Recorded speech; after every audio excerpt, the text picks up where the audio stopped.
බුදු හිමියන් වඩිනවා.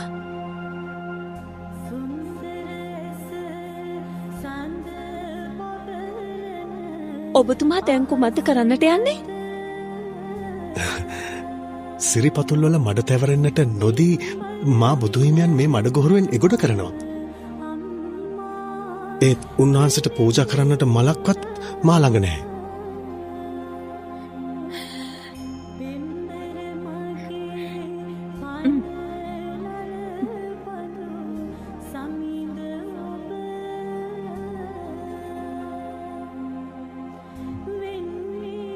ස්වාමීනි, වඩිනු මැනවි.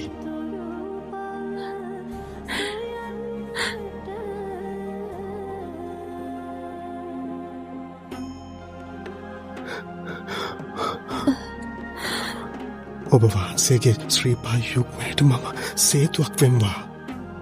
මතු ලොවතුරා පුතුව සියලු සත්වයන් සංසාර සාගරයෙන් ගොඩලන්නටද සේතුවක් වෙම්වා.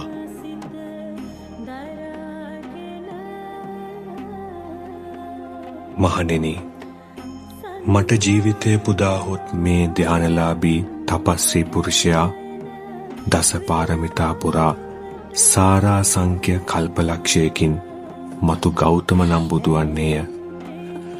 යශෝදරා නම් කුමරිය අගමෙහිසොන් වෙයි. රාහුල නම් කුමරා පුතුවේ.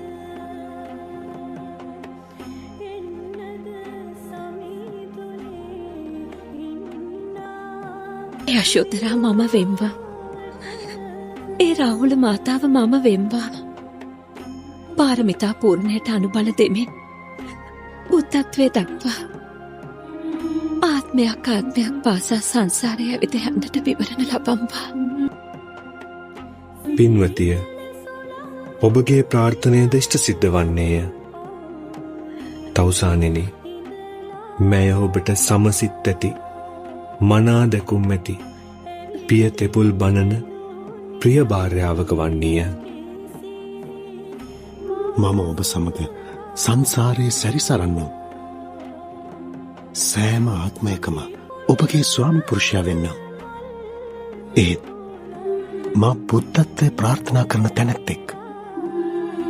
ඔබ අතර තපසට යා හැකි ඇස්, ඉස්, මස්, ලේ පමණක් නොව ඔබ වැදූ දරුවන්ට දන් දිය හැකි. එහිදී ඔබට දරාගන්නට සිදුවන දුක් ගැහැට අනන්තයි, අප්‍රමාණයි.